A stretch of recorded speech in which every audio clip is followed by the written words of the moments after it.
Hi everyone, I'm Jim, and I'd really like to read you a story if that's okay. It's a very important story about a very important emblem. Now, I was really lucky to play for Warwickshire for a few years, and on this cap is a really important emblem that means a lot to me and a lot to the people that play for Warwickshire. It's the bear and ragged staff, there you see. Now this represents pride, courage, family, and to wear this is a really important thing. But we often think, where did the bear and ragged staff come from? Now this story here that I'm going to read to you will tell you how it happened.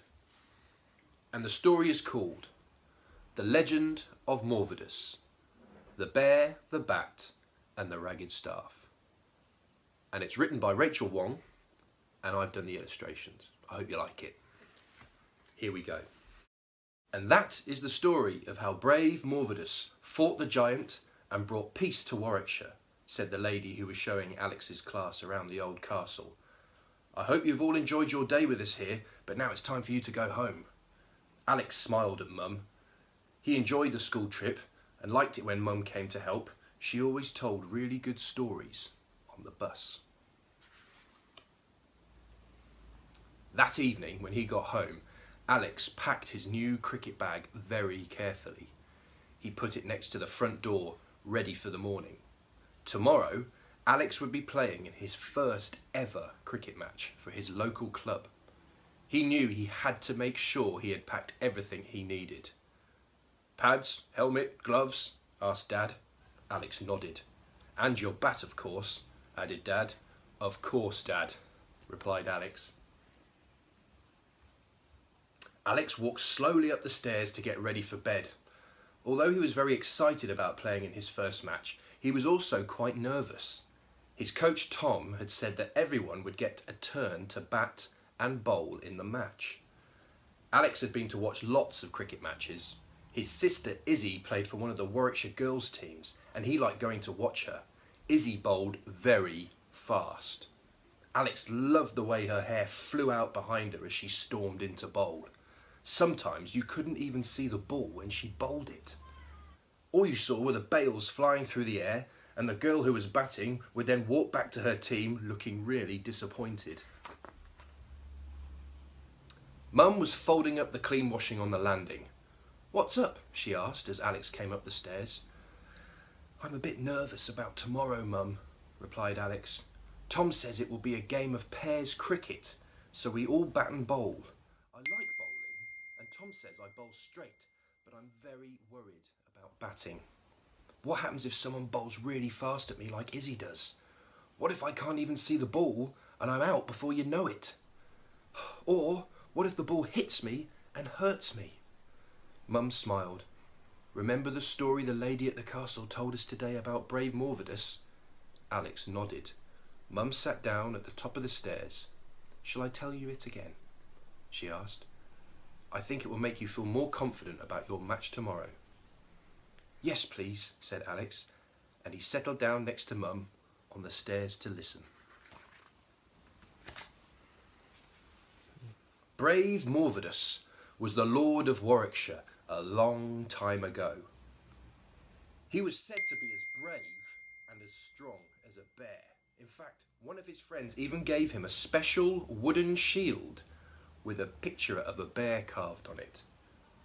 One day, Morvidus was riding through the forest to visit his friend.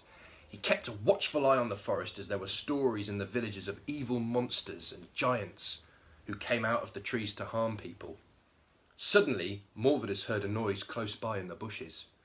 Then, there was a blood-chilling howl, and Morvidus saw an angry-looking giant come running out of the forest towards him.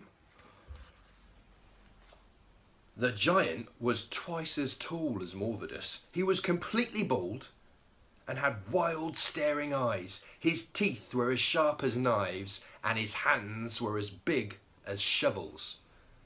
Before Morvidus knew what was happening, the giant knocked him off his horse, and he fell to the ground, banging his head on a tree. Morvidus managed to keep hold of his shield, but his sword was lost in the bushes. Morvidus needed a weapon, and he needed it quickly. Before the giant struck again, he felt the carving of the bear on his shield, and suddenly it filled him with the strength and courage of a bear. In a flash, Morvidus was up on his feet. The giant was almost upon him. Morvidus spun around and smashed his shield into the oncoming monster. The giant reeled, and in an instant, Morvidus reached behind him and pulled on the tree he had fallen against.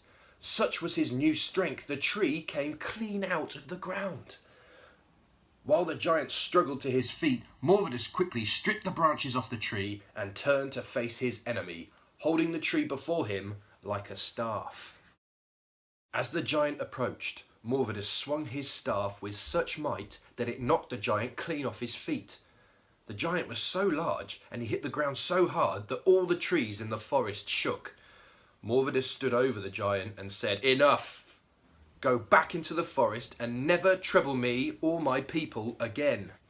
The giant looked up at Morvidus and realised he was beaten. He crawled back into the forest and was never seen again. Once the giant had disappeared into the forest, Morvidus let out a huge sigh of relief. He realised how lucky he was to have beaten the giant, especially having lost his sword. Morvidus leaned against the raggedy staff and marvelled how his bear shield had given him the strength to uproot the tree and use it to defeat the giant. It only took Morvidus a few minutes to find his sword in the bushes, and then he saw his horse waiting patiently for him further along the path. "I have had good fortune today," said Morvidus to himself. Morvidus continued his journey to his friend's village.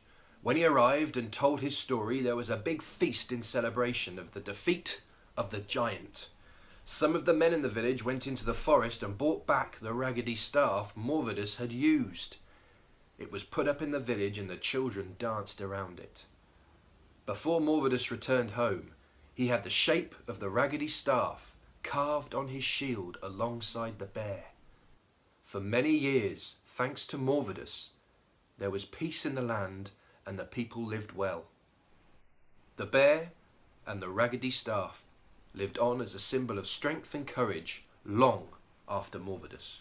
"And so," said Mum, finishing the story, "tomorrow when you walk out to bat, try to imagine you are like brave Morvidus. Believe you are as brave and as strong as a bear, and that your bat is your raggedy staff. If you can do that," continued Mum, "I am sure you will be absolutely fine. Remember, whatever happens, we will all be really proud of you." The next day, the match started and Alex's team batted first. The other team had an enormous bowler who bowled almost as fast as Izzy. Alex's teammates were soon bowled or caught out and stomped grumpily back to the boundary afterwards. Alex waited with his friend Farhad for their turn to bat. "Alex and Farhad," said Tom eventually, "it's your turn now. We need a few runs here, boys, so do the best you can." Just like brave Morvidus, thought Alex as he walked out towards the crease. He held his head high and his bat really tightly. In a few moments, the first ball came towards him. Alex could see it clearly, and he knew exactly what to do with it. Well, I hope you liked the story. Now look out also, because there's going to be another story that will tell you how Morvidus got the bear on his shield in the first place. I look forward to speaking to you again. Bye-bye.